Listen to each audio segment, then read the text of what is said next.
So today we've come to the coast to hang out. To a little railway with a very big heart, the Romney, Hythe and Dymchurch Railway. Greetings everybody, welcome to another wonderful chat-filled edition of the Hidden London Hangouts. My name's Alex Grundon, nice to have your company. Today we're doing something a little bit different. We've been in a lot of Elizabeth line stations, we've been on trains, and we just thought we need to go where the air is clear and the sea is blue and fish and chips are hot and fatty. So we went to the seaside. We are on a Romney road trip today, something completely different, and you're going to love it. I don't do this on my own. I've got three wonderful folk from the London Transport Museum to guide us through whatever we're talking about today is very, very unique and fabulous. Christopher Nix, how was the fish? Extraordinarily good, Alex. One of the reasons we went. Yeah, as you say, this one's just for fun. It's not underground. It's no more than we just fancied a good day out, and we had one. And even came back with the appropriate mug. Oh, nice. Imagine it's a bit like the Docklands Light Railway by the sea. It's a light railway. It's absolutely cool. You're going to love this. Siddy Holloway, we didn't make it for this trip, but I'm feeling a little bit FOMO-ish now. Yeah, I'm trying to remember. So this was what, end of September. I was moving house that week to my flat that I currently live in. And it was just before I was running the London Marathon too. So we wanted to be there but couldn't. I'm really excited actually to see this because I've heard great things but not been yet, so I'm looking forward to this, guys. We've talked about it a lot this episode, haven't we, among the team, but we're going to do it today. And Laura Hilton Brown, my goodness, how were the chips? The chips were fabulous. Do you know what? It's a road trip and a site visit. I made it too. Yay! So it feels like a long time ago now, but a lovely invite. And Chris and I bumbled along and had a lovely day by the seaside, and we did chomp fish and chips. It was delightful. And apple pie and custard, apparently. And apple pie and custards. Utter filth. Now, the reason why the team was invited down, obviously Sid and I couldn't make it. I was in Portugal at the time. My bad. But we were invited down to a very special celebration, weren't we, Chris? We were, yes. One of our lovely patrons, Paul Ross, had chartered his own train. He's also a patron there at the railway. He chartered a train, as we'll hear later, to commemorate a particular event to do with the Festival of Britain, and chartered a very particular locomotive as well to haul it, and invited us along to see if we wanted a ride. And frankly, we did. Love it. I wonder if you can be a professional patron of lots and lots of things. Can you patronage? If anybody can, Paul can. Yeah. I love this. He's even got his own train. Technically what the Royals do. Yeah, a royal train. What you need on that train is a queen. Yeah. Would you like some stats before we get on board, Alex? Yes, please. Okay. So Romney, Hythe and Dymchurch Railway officially came into being on the 26th of May 1926. It's a 15-inch gauge railway. So it's a light railway, quite a large light railway, and it's 13.5 mile long railway, which for that gauge is enormous, and therefore gives it claim as the longest one in this country at that gauge. 15 inches, Siddy. How does that compare to, say, the Underground Railway? You know what? I don't know at the top of my head. You were the best person to throw to, though. That question. It's definitely smaller. It's definitely Is it? smaller Okay. than the Underground. Okay. So wait, so which is smaller, the Underground or the other? Because 15 inches sounds pretty small to me. It's Yes, doesn't it, just? 381 millimeters, if you're thinking metrically. But yeah, 15-inch gauge is definitely smaller. Wait. That's 38 centimeters. Okay, that's pretty large. Frankly, saying it in millimeters doesn't make it any better. Let's get on that train, shall we? I love this.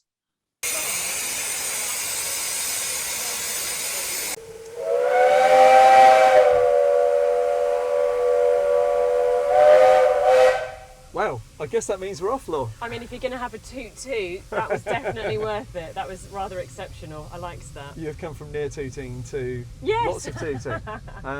So yeah, I gather that's because they fitted American whistles to the train. Oh. Latterly. Yeah.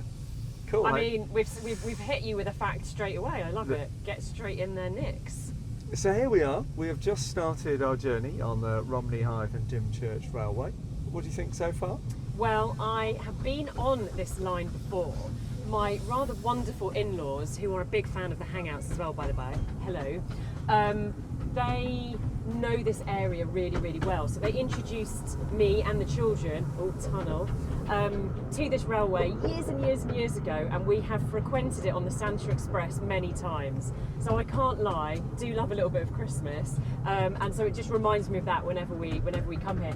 It was a little bit drizzly before, but the sun has just come out to say hello, which is rather lovely suddenly too. Burst forth for the camera, hasn't it? It has. And this is my first visit here. I've driven past the sign for it Many on the motorway times. many times and thought I really must go there. It looks great, and we've had a little bit of tunnel, so We I guess there's our underground bit done, isn't it? That's it. It's been over. If you're just tuning in, you've missed it. Well, as Chris introduced it to me today, that we do things hidden in London and we hang out. And today's the hangout section, I guess, isn't it? Which Brilliant. was a lovely way of explaining it, I thought. But it's a beautiful part of the world, the Garden of England. And Chris and I are obviously here on this lovely Saturday morning to kind of bring this little treat to you. We've been invited along, which is really special, isn't it? It is. It's a 70th anniversary of the Festival of Britain, which we do include in our Hidden London tours at the amazing Clapham South Deep Level Shelter. And so it's really exciting to be here today. And we're guests today of one of our lovely patrons, Paul Ross, who's made this train available for us. And we are in one of the Pullman carriages, so very comfy, isn't it? It's cosy. It's very cosy, but it's very comfy and it's very plush. I'm loving the seat decor, and we've got some lovely little posters. And behind us, on one of the posters, it says the Romney, Hythe and Dymchurch Railway, the world's smallest public railway. I mean, it's small, but it's efficient. I like it. It's also quite big for a small railway, and that was really the point of it. Is the guy who's really responsible for building it, Captain Howie, wanted to build a massive small railway, and he'd had several garden railways, and he was looking for a place where it was possible to build something of this size with this long a run, because we've all been on a miniature railway, right? Absolutely. It doesn't necessarily last very long when you're on it. So to be on one where you can travel a long distance is a rare thing. In a very comfortable cabin as well. We have taken over a whole cabin to ourselves. We are very lucky today because we're filming as well. I just love the toot. There's something about it. I love a toot toot. You love a toot toot. And we also love things that are teeny tiny. We do. And we've managed to teeny tiny. There's something just very, very lovely about being on a train like this in the glorious, open, peaceful countryside. I think especially when you work in London, or we work in London, and we spend a lot of time in quite enclosed subterranean spaces, to have this on your doorstep is really quite glorious and lovely. And we've got this great view out over Yes. where the marsh is as well. It's kind of flat land, which is really a nice view. It's a lovely view, and as I said before, the sun's come out, which just makes it even that little bit more special as well. One of the amazing things about this is just kind of weaving through these little housing estates and the little crossings that you get along the way. Yeah, the lovely mix of countryside and kind of village residential. It's like, Have a little nosy. yeah, poor people with their back gardens. Terrible. But they're very tidy. They are actually.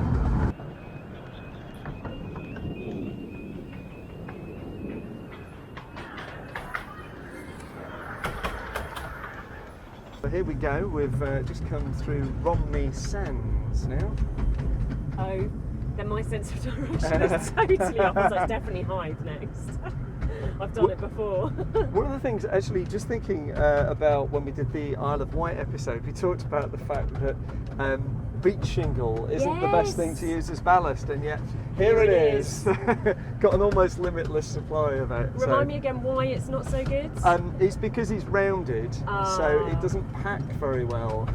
You really need a proper ballast is jagged, and so it packs down well and tamps, and that stops it from letting the track move. But the beach shingle is so kind of free, lovely to the location, isn't it? A lovely nod towards the coast. It is. It's of the place. Yes. So when this line was originally built, it was built fairly quickly, and because it was a private individual funding it, it wasn't built with a limitless budget, shall we say. Okay. Right. So they set out to try and do things cheaply. And so over the years, those things have gradually been addressed. But to begin with, it was kind of, bridges were made as small as possible, the rails were second-hand, and even the locomotives and the carriages were done slightly cheaply. Okay. And that.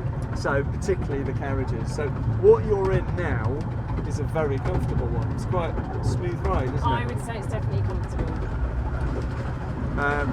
So we're enjoying the pinnacle of the design here, I think. Smooth journey. So many toots, it's very exciting. It's great though, isn't it, that it's still run with steam? Absolutely. Lots of level crossings, going through lots of kind of residential areas. I think the beach is coming up soon as well. Yeah. So we get ready. It's that side, right? Yeah. Cool. So I think we should have a little competition, Chris. Yeah. The first one to see the sea gets a prize. Okay. And what about Dungeness Power Station? No, because you just saw that, so you win. And I was just about to point it out. You mildly beat me to it. It is quite big, isn't it? It is, yeah. Heavens. Another crossing.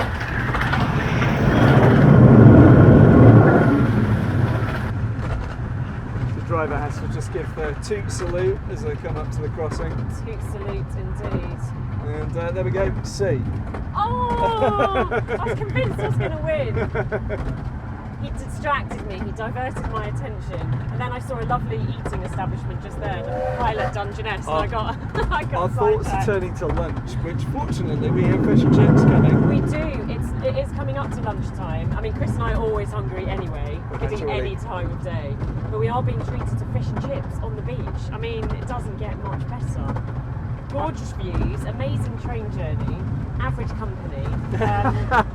I can only agree. I don't know why I'm surprised, but it is quite beachy in feel, isn't it? It really is, it really is. In fact, it's hard to see where the railway track ends and the beach begins. Very beach shingly, bit of Junie. Bit Junie. Bit Junie. So I think one of the reasons that railways were pushed down this way is because this shingle is actually quite a valuable resource and was taken out to be used in building and so on. And I think it was thought that this little railway might do some of that job. It did a bit of it, but it's not really very large scale, is it? Just a teeny bit.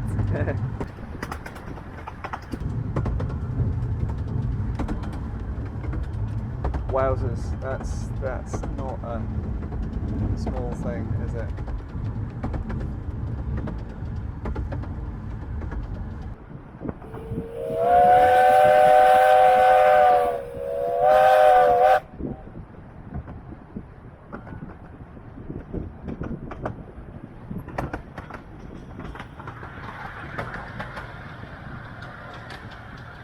So we're going through Dungeness now, and we're on our way to Hythe station. So there's a problem, isn't there, with the name of the railway? It's in a little bit of a jiggedy-jaggedy order. It is. So you've got the Romney, Hythe and Dymchurch Railway. It should really be called the Romney, Dymchurch, Hythe Railway. I want to wave at the people on the other train as well. Possibly it should be called the Romney, Dymchurch, Dungeness, Hythe Railway. not the same ring to it though, maybe. And that's it. They just decided it was more pleasing to call it the Romney, Hythe and Dymchurch Railway. I think they were right. Definitely right, but it does confuse my little brain with these things and what's coming next. Confused as mine as well, apparently. Yes. Fish and chips, fish and chips, fish and chips. So we've just stopped in Dungeness, and Chris and I have just smelled either bacon sandwiches and some fish and chips, and someone's walked past with a cup of tea, and we both thought we had to jump out and get food. This is how our minds work. It's basically, we're slightly food obsessed. When's the next feed? So also, I've got a question for you. Are you a forward or a rear kind of girl? Because I prefer to travel in the direction of travel, looking the right way. What about you? I don't really have a huge preference. I can do both. I mean, I guess in the facing the direction of travel, I find a little easier, but I can sort of take it or leave it. I think if you're going on really long, fast journeys, I think in the direction of travel, I find a little bit less uncomfortable. Well, I have to say, that train was belting along. It was like the Santa Fe there with a Laura, it was quite an atmospheric journey, really, wasn't it? I didn't realise that I made so many references to the tooting, but it's clearly just in my blood and I can't help it. I loved it. But yeah, it was, do you know what? It was really lovely. And I do feel like we've spent, as I said in the clip, we've spent a lot of time as a family on that line and doing lots of family trips. So I feel we have evolved with it over the kind of past few years. So yeah, I've got a big spot in my heart for that little line. It's gorgeous. It's absolutely gorgeous. And two things, Mr. Nix. First of all, I will go back to the beard again, because I think the beard is a good thing. You look very young on that train. Covers a lot of blemishes. Sixth form day trip, almost. But also the speed at which that train goes through and the little level crossings. I just saw a crossing gate. Wow. There were so many level crossings, and it was a pretty fancy carriage though, right? I mean, you like a Pullman, don't you? Yes, I do. Move on, Al. There was also moquette, I noticed, behind you. Yeah, the seats are nicely upholstered in there, and really very comfy, weren't they, Laura? I honestly had a thoroughly enjoyable day, and it was much fun to experience it with you as well, Nix. It was comfy. And even when you've got a whole family in a carriage, it's still really comfy. And I prefer facing the direction of travel as well, Alex. So I'm with you on that one. Front girl indeed. How lovely. Christopher, were you all right at the rear? I'm entirely happy rear facing. Either way, front or back doesn't matter to me. But I think a lot of people in the railway industry do tend to go rear facing. Things you learn on these episodes. Now then, we've talked about the carriages, but I think we ought to look at the trains and the outside as well. So while we're on this railway line, let's have a butcher's look at that. So we've just had an absolutely gorgeous lunch, fish and chips and apple pie and custards. And so before we get onto the train, we thought we'd just have a quick look at it. So let's just flick the camera around and show you the amazing countryside that we are stood in at the moment, with this glorious blue sky as well. So, Laura, here we go. This was the carriage that we were in earlier. It's rather nice, isn't it? It's gorgeous. The Clayton Pullman 1928. This is where we were sat as well. And you can see here, amongst Chris's, bags and things. Paraphernalia. Look at the interior. Absolutely gorgeous. It's rather fine. Okay. It's all kind of decked out in slightly Great Western Railway feel, isn't it? Do you know what? I'm getting those vibes too. There's our host, who I'll have a chat with Paul shortly. Absolutely. Thanks. And okay, and now we've got the locomotive itself. One Winston Churchill. Hello. And look at that. Got to fit a person in there. It does seem very small in there, doesn't it? I mean, beautifully kept, very pristine. That driver's not a miniature person, is he? No, he's very tall. Look at this cherry red engine shining in the sun. And right behind us, we've got another one coming in.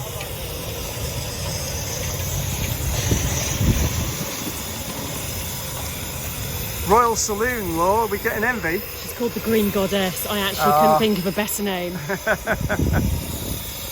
Fantastic. So there we go, Festival Express and the Green Goddess.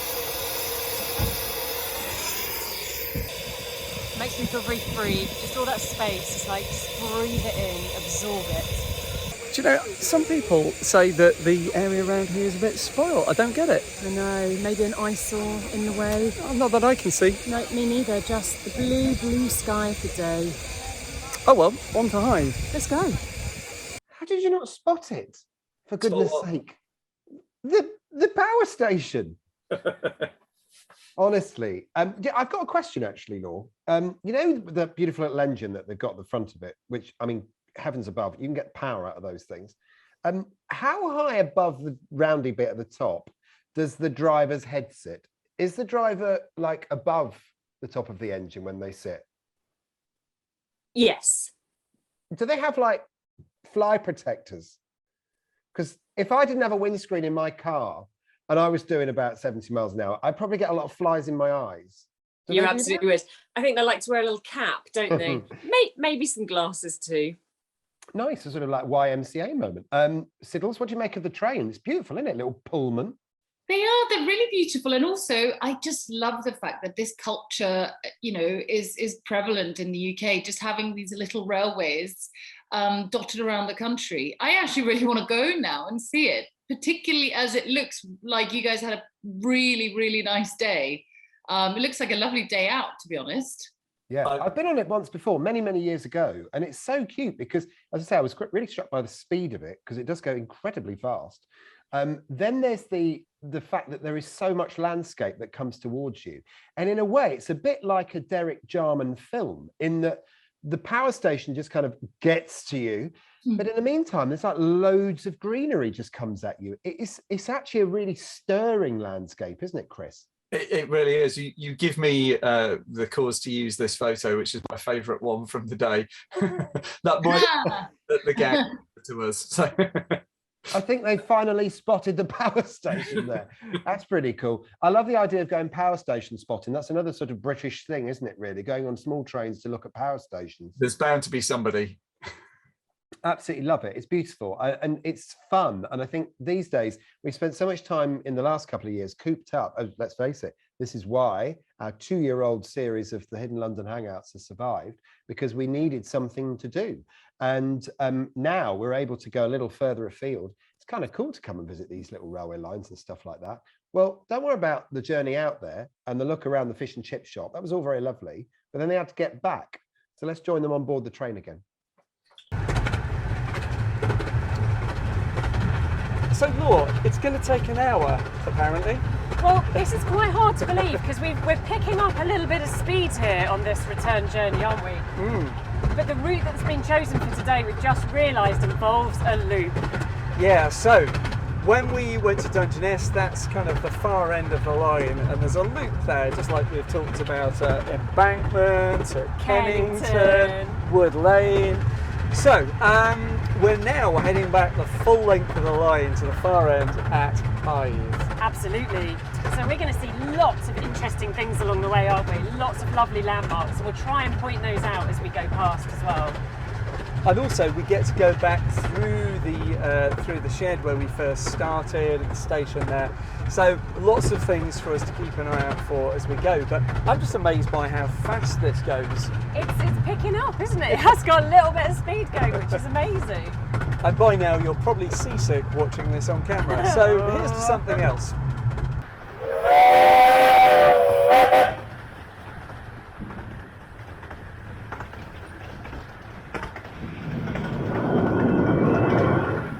So while we're in the shop, we came across a great range of postcards here, and I always like to, take a little something home. But this one stuck out, which made me think very much Dad's Army. It did. He did make that comment over fish and chips. Remarkable, isn't it, that a railway of this size even saw war service?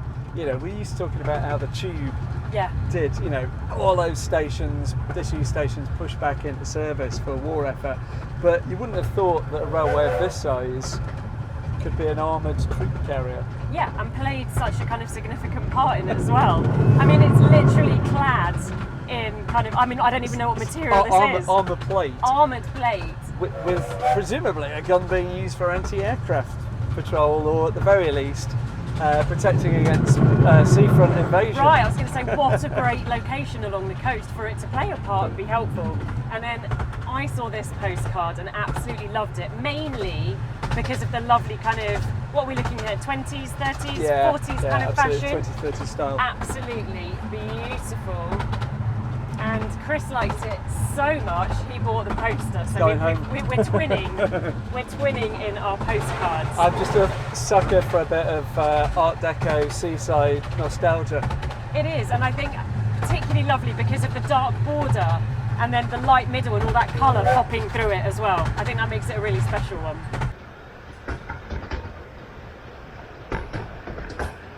Well, when dressing this morning quite early in drizzly grey, no sunshine heat, the jumper seemed like a really good idea. Tell me about it.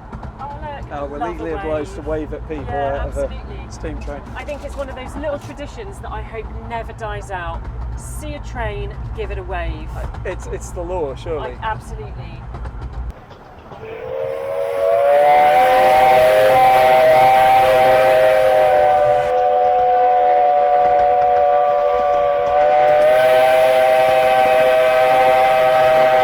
There we go. It's really quaint. They have fun with that, I feel. I was like,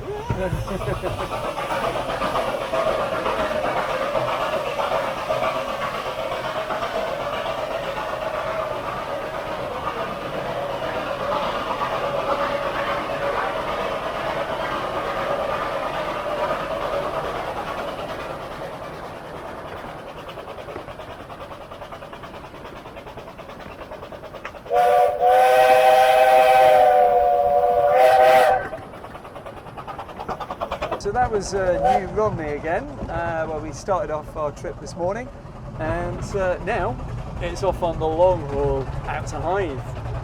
and we're getting some long, very musical toots from the driver at the moment, which is just brilliant. I'm loving it. It was like a little celebratory session, wasn't it? Just I'm coming home to the You think New you know Romney. when it's going to end, but it's still crescendos and it's still going. And there's a lot of people at each station giving everyone a wave, which I really like. Still lots of supporters along the way. And now we're picking up speed again, so we'll leave you as the camera starts to shake. Clickety-clack, clickety-clack. So that was Dymchurch. Yeah, nice little place. Very busy as well. Lots of ice cream consumption on that station. Lots of people waiting for the train going the other way, I guess. Yeah. Don't often see Armco barrier used on a railway bridge, but there we go. Normally on a motorway or a racetrack.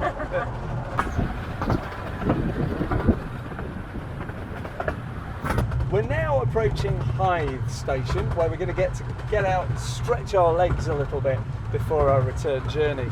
And I think we're also going to try and get a couple of minutes with our exceptional host for today, Paul Ross. Ask him a few questions about today and his interest in this line.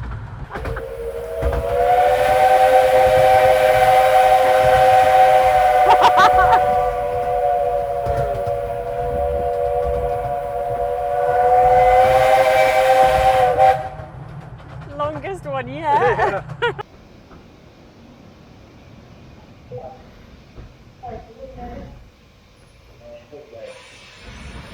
Oh, Nixie, you're such a flirt. What was that line I scribbled down? You don't often see armour-coated barriers. It's Armco. Armco. I'm sure, Laura, you were loving that little chat-up line in that carriage, weren't you? I learnt a lot that day, can't lie. Heavens above, honestly. And the postcards, they look nice. Oh, hang on. Oh, There wasn't a great view of it on the train, but what I particularly love is that there's even like a little golf club, club of golfs of clubs. What do you call these things that you carry golf clubs in? Club of golfs. cup of golf. But anyway, it was very beautiful. I love that. It does sound like you had a nice little day by the sea. And me and I got a little gift from you guys. Yeah. So do you want to show it, Sid? And I'll show you what it actually is after that. Yeah. So this was in my Christmas package, and I was like, "There's got to be a reason for this because I'm not I mean, green is my favorite color. There you and go. I'm not, you hear it a you lot. know. Are you an army fire truck? Well, you are right. They were called the Green They were Goddesses. Green But Goddesses, it's also, and so was Diana Moran. but it's also the name of this woman. loco. And also Siddy Holloway. It's almost like you've gone almost eco-friendly, Sids. I know, that's what I thought. I was like, is this a propaganda thing of getting me now that I can vote, or? There was a woman on the telly years ago called the Green Goddess. Her name was Diana Moran, and she was an exercise person on breakfast time on the BBC. And she used to compete with a woman called Mad Lizzie on TVAM. Why I know about these things, I don't know. It terrifies me too. Well, but it is not that person that this is referring to. Chris, will you show us? Yes, it is this loco, which runs on the Romney, Hythe and Dymchurch Railway. And to that, your earlier question, Alex, about whether people's heads stick out when they're driving, you can actually see the driver's head is below the roof line there. Oh, that's very good. Almost reclined. So they can pop out, but. They can pop out, but they don't often, which is excellent news. We need to talk to people who know what they're talking about, really, because everyone was invited down by invitation of Paul Ross, who is the patron of the Romney, Hythe and Dymchurch Railway, and also from the London Transport Museum. And our museum, the LTM, has a celebrity minder. We call him Wesley. He's the head of development for the museum, Wesley Salton, and both of them were down on platform number 1. Joined also by Winston Churchill. So, thanks so much for having us here today. It's a pleasure, Paul. a pleasure. What's your love of the railway come from? Well, I first got to know the railway when I was really quite small because my great uncle and great aunt used to run a hotel in Folkestone, just along the coast. So we always came down here for our summer holidays, and we always came for a ride on the railway. And then when the sort of volunteer organisation was formed in 1967, the RH&DR Association, I joined that and started to get involved with working parties, relaying track, renovating the buildings, all that sort of thing.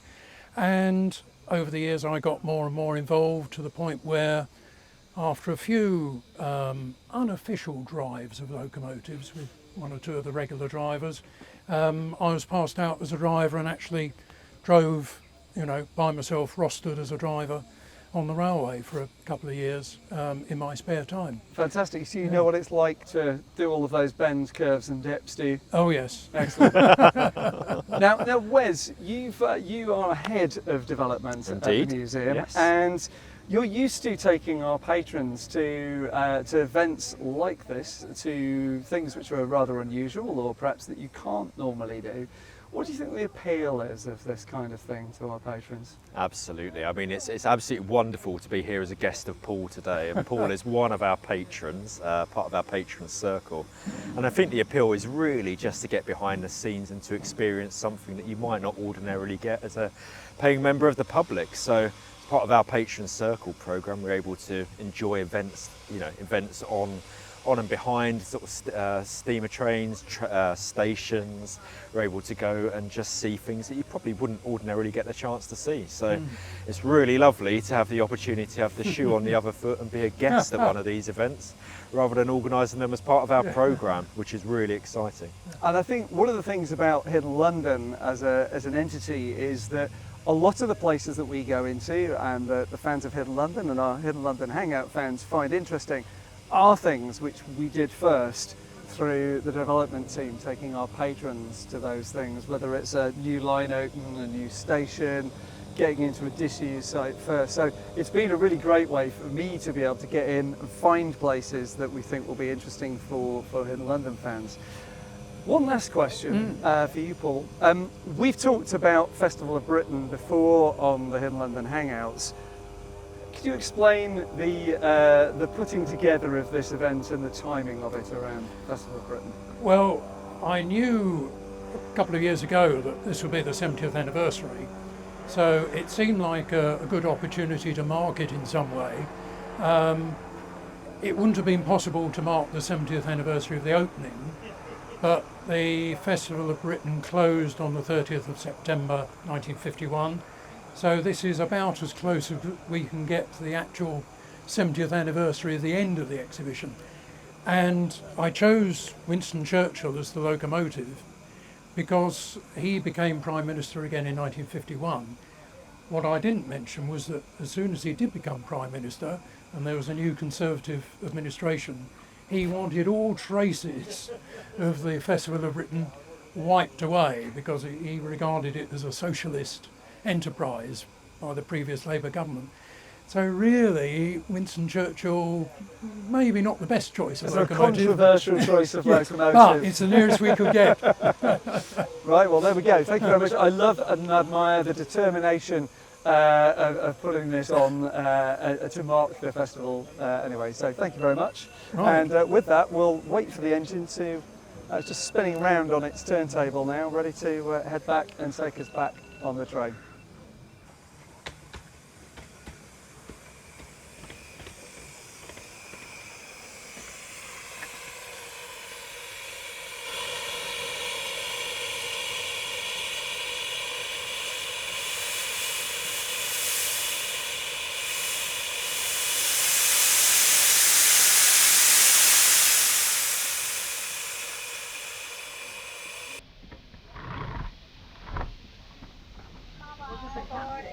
So that was Hythe, Laura. What do you think? So we've done the entire line. We're just leaving Hythe now. Sun is still shining. We've just tooted and we're pulling out of the station and we're going back to New Romney. Well, we're doing it in a different carriage this time. We've gone for one of the more open carriages. I do find it weird saying carriage, not car, because of course we're not on the tube. Yes. But I'm getting the habit of it. Bye-bye. It's obligatory to wave, Yeah. so we'll just do that. We're now going to, it's quite a long haul now, back up to New Romney. And I quite like this carriage so far. It's quite comfy. It's really comfy and it feels super spacious, and this is normally where we sit when we do our family Santa Express. My children go in the two little seats at the back there and they love being kind of tucked away at the back of the carriage, although saying that, they're a little bit older and taller now, I was so going to maybe say, not they're so not much. going to fit for much longer, are they? And I've also discovered that these seats make a slightly, they make a noise that you have to explain if you move on them. As they're So slightly... of course Chris has found this out within about 2 seconds of being in here. It wasn't me, it was the carriage. So Chris, Yeah. I think something's been missing from today's trip, but I have just spied it on the floor. Go on, pick it up, show them what we've got today. Here it is. It's the case. It's my travelling case. It I has want to to get... know. I want to know what's inside it. Come on, let us all have a look. Do you know, it's because everywhere we go, this has to come with us. So there it is. Now, It was look, a bit tricky to place that somewhere today, though. I could just hold it like this. there we go. So there's nowhere to pin it up. Now, one of the most interesting things I find out about this line is what paid for it all. Interesting. Right? One person paid for all of this lot, Yep. pretty much, Yeah. from the company, but all off the back of their money. So that's John Howie, Captain John Howie. This is the name that you pointed out to me at the pub opposite the roads. Yeah, Opposite so- the station. Great nephew of Henry Howie, Okie doke. who in 1837 he bought a piece of land on the Yarra River for £220. A tidy sum in those days. Yeah, a decent sum. But do you know where that place was? Nope. It's Oh, called... hang on. Yarra, Yeah, not the UK. no. It's called Melbourne. And when he sold it, Sounds it, doesn't he it? did Yarra. quite well. It's quite a significant part of Melbourne that he bought in this this government sale when it was just a piece of land by a river that wasn't worth a great deal. But when he sold it, he made a lot of money, and his estate passed down to through his family. Yeah, to Captain Howie, and he fell in love with the idea of large small trains, so miniature railways. He had his first one, which is a Bassett Loke one. Do you remember Loke we talked about? Yes. We saw at Embankment at the exhibition in the Embankment episode that we did. And then he graduated to bigger and bigger locomotives. And of course that means you need quite a big space to run them. Absolutely. And that's where this came in. And succeeded in building the biggest small railway. I love that there though. is. The biggest small railway. Yeah. So as we speed our way back to our final destination of today on this amazing journey that we've had, Chris, what's been your favourite bit, if you have one? I mean, it's tempting to say lunch, isn't it? But, Very. but no, of the railway experience, I think that experience that we got on the way back from Dungeness of just whizzing along on, somewhat unexpectedly for a railway of this size, and sort of going down in between all these, backs of people's gardens. I think it was that sort of plunging down at speed. Nice. And how about you? I'm going to go, as always, I'm a little greedy and I'm going to go with two. One is just the kind of nostalgia and emotional element of coming back to a train where I've been with my children since they were really, really young, and I just think that's a really lovely feeling. It evokes a lot of kind of nice emotion for me. And I think the second one just has to be hanging out with Chris. Not underground for a change, love underground, but just hanging out and just the space and the views and the really, really lovely picturesque kind of journey that we've had today. It doesn't matter what we do though, we always seem to end up in small spaces, doesn't it? Whether it's a tube line or whether it's here. Absolutely. Although the only place, or the Nine Elms and Battersea were probably the only two that they were underground. They were much bigger, weren't they? But yeah, we tend to just hang out underground in small dusty spaces. And I think with the steam train, we'll probably be going home as usual with a little bit of grime on us. I know, and the heat as well, and lots of steam. It's been, but it's been a little adventure, and I've really enjoyed it. It's been great. Thanks for coming with me, Will. And you. Okay, back to you guys. I thought you were high-fiving me then. First of all, I love Wes from the museum. By the way, Wesley, where's this all come from? Wesley, what was his Sunday name? Always so nice, lovely boots, always. But the pair of you looked a pair of scruffs compared to patron Paul. Lovely turnout, shirt and tie. What happened to you, Christoph? I could be wearing a dinner jacket and I'd still look like a scruff compared with Paul. He's always nicely turned out. It was beautiful. And I have to say, Sids, there is something about that little train. I mean, I'm very, very similar to the creator of that line. I would love big, but I can often only afford small. Are you the same? Yeah, no. Wait, what was I saying? I was just intrigued by the fact that whoever, the person who bought that line sold South Yarra, because a lot of my dear friends in Melbourne live in South Yarra. That's really good. Any thoughts further on that, Laura? Well, no, to be fair, I did feel quite scruffy that day when I turned up and saw how well turned out everybody was. It's not that I didn't intentionally make an effort, but I think I just got up. It was a Saturday and I kind of just threw that outfit on. And then, to be fair, Chris even had a shirt on, and I did look around and think I've made a little bit of an error here. So I wish I had looked a little bit smarter, I can't lie. But thank you to Paul for inviting us. And obviously thank you to the Romney, Hythe and Dymchurch Railway for having us that day.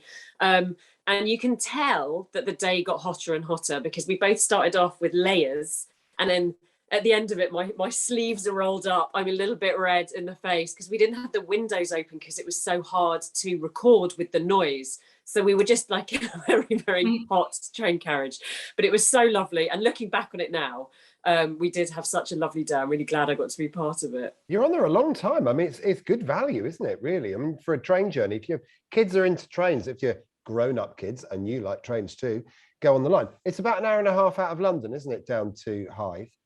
Yeah, depending on where you're coming from in London. Yeah, so it's not very far, and as you say, definitely worth it, value for money wise. I've travelled on quite a few sort of preserved railways where there's barely enough time for the person to check your ticket before you're coming back from it. But this one, you really get your money's worth. And it's not that I've got a one-track mind or anything, but are there? Because I mean, Siddles and I insist on it. It's like a rider for any trips that we do these days.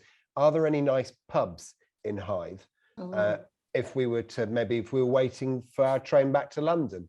Is there a pub to wait in? Well, there's certainly one opposite New Romney station, isn't there, Laura? There's the one that's named after Howie, just there. So yeah, to be fair, it's one of the first things that Chris did point out when we were in the car park there as well, approximately 9 o'clock in the morning, so too early. But yeah, there's lots. You would love it, Alex, though. It's a very, very lovely part of the world.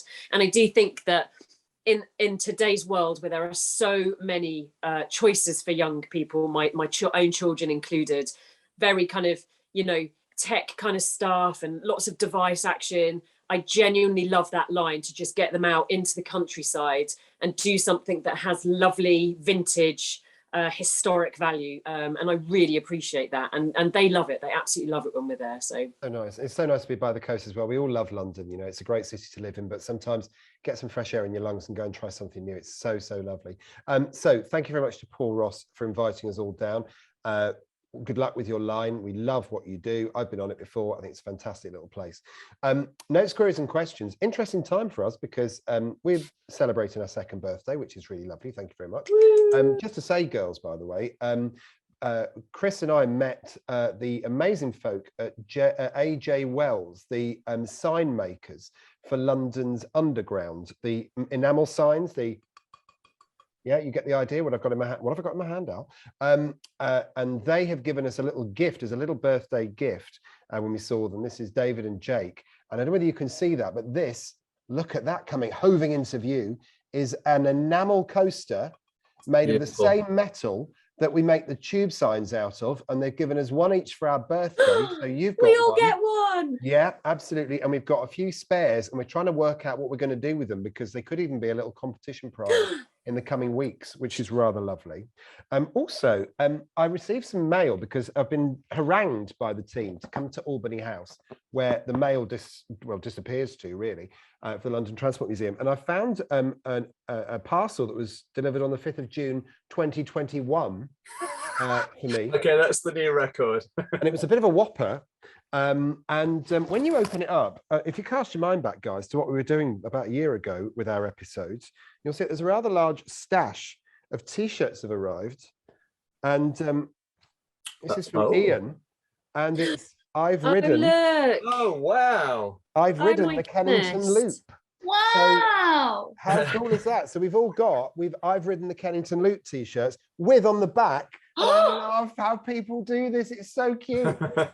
They've taken a bit of clip art and put it on the back. So we've even got our own little Hidden London logo on the back of it. So there's one each for all of us there. That's amazing, club, isn't it? Which is rather Thanks, lovely. Ian. Awesome. Thank you for that. There was, and as Chris mentioned in a previous episode, I've managed to get myself a bit of vaguely cheeky. Other way up. Sorry, that way up, is it? Anyone thinking of that? Yes. There we go. And that's Yellow Alex. Pages moquette from when the Circle Line train, one of the old C69s, was sponsored by Yellow Pages, which is all rather lovely. So moquette happiness here. Also, with our lovely notes, queries and questions, lots of comments on the Whitechapel episode. Obviously, you loved the station, but what you seem to love even more was Chris's bell. Who does it? That was one of my favorite tangents we've ever been on, because truly I did not realize how much campanology was, how complicated it was. How much campanology there is in every episode of the Hidden London Hangouts, and it peaked. Laura says, not you, Laura, another Laura. Fab episode once again, team. Especially enjoyed the special bonus lesson on donging. Is that a technical term, Chris? That's not generally what we call it, but it is, of course, the sound that bells make. So I guess you could call it that. Yeah. Richard. Well, some make a dong sound and some make a ding sound. That's true. When does a ding become a dong, Siddy? It's like, well, when it's heavier, I guess. I think Ding right. dong. I bet. Yeah, I think ding is a light note and dong is a heavy one. So Yeah. like as a ding bell 1 and a 8 is a dong. Yes. Well, you learnt a lot There on you that. go. trust me, An I'm 8 is a big dong. My ears were well pricked. Richard says, don't know why, but when Chris said the bells are made of bell metal, I was reduced to tears of laughter. In fact, I keep winding it back and it still makes me laugh. I haven't laughed like that for a very, very long time. Thank you very much. Dami says, great episode. You guys have such interesting information. Oh dear. We shroud it with a lot of comedy. And this was such a fun video. Thank you so much once again. Yes, Whitechapel is one crazy, amazing station. Jimmy says the episode is sponsored by the Bell Ringers of Great Britain Association. It really wasn't. I'd quite like it to be sponsored by the whiskey company, but it wasn't. So funny that Siddy mentioned Jack the Ripper, because every time I think of Whitechapel, I can't help but have an image of Jack the Ripper pop into my head. Siddy, you were a tour guide, weren't you? Give us a fun fact about Jack the Ripper. Give us a fun fact about a murderer. The fact that he was only active for a few months from 1888 until 1889, yet he's one of the biggest kind of folklores and, infamous killers that Britain's ever had. But it was only for a period of about, now I'm going to get the Jack the Ripper experts, because it's been nearly a decade since I delivered those tours. But I think it was only about 7 to 9 months that he was active. So it was a short time, but a terrible one. And of course, many have claimed that they've then discovered who it was since then. I believe somebody talked about that the other day. They know who he was, but very interesting. I had a good time doing those tours. I love the idea that, it's obviously, my brain works in a very different way to most other people's. And sometimes they go on a little flight of fancy. I was just thinking to myself, if Jack the Ripper was ever on a TV chat show describing his life, as you do, I wonder if he ever sat there and thought, I was an active murderer for a number of years, and then I stopped being an active murderer. I wonder if that would ever come up on a chat show. What do you reckon, Sid? I'm thinking the bell ringing tangent slightly better than the Jack the Ripper. Well, you'll love this one then. Very much with you there. Because Gareth says, ringing the bells around the back end, this is what I'm here for. Apparently there's some stuff about trains and something in this video too. Love it. Thank you very much. It's about the right proportion. I'm really hopeful that it comes to the attention of another notable institution, which is the Ringing World magazine. Which is... Sorry. Yeah. I don't know where that laugh came from. Ringing World. Can we make a plea out that if there is any church society or, any bell ringing that we could potentially do on a future episode and learn a bit about that? I'd be up for that. What do you guys think? Oh, God, yeah. I will definitely 100%. If you're at the ding end, can I be the dong? Yep. I knew he was going to say that. I want to be pulling hard on Sally's 7 and 8. You see, I think there is a link between ringing and us, in that ringers tend to like a drink as well. In fact, when you first start ringing, you learn how to ring what's known as rounds and call changes. Now, you see, I saw your ears prick up at the thought of a few rounds there, Alex. Absolutely. Do you ever drink while you're pulling on Sally's rope? No, that's frowned upon. Right. Okay. Well, thank you very much indeed for that. First of all, Laura Hilton Brown, thank you very much for venturing to the seaside for us, for forfeiting the joy that you have in your life for the hell of having to eat fish and chips and apple pie at our cost. I do apologise for that. I know, tough times, guys, tough times. But we did it. We got through it. It was an amazing day. Feels like such a long time ago now, but really lovely to revisit it. Really, really good day.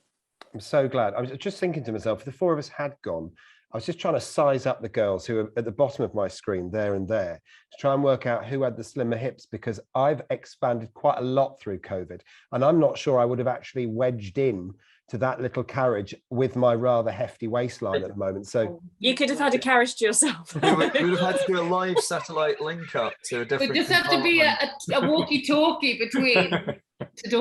I could have drilled a hole in the two carriages and had a peephole. That would have been quite nice, wouldn't it? You've now just been put on a list of people not allowed to go to Romney, Hythe and Dymchurch Railway. Alex drilled a hole in the carriages to look through. Siddles, thank you so much, as always, for just wondrous contributions. Thank you.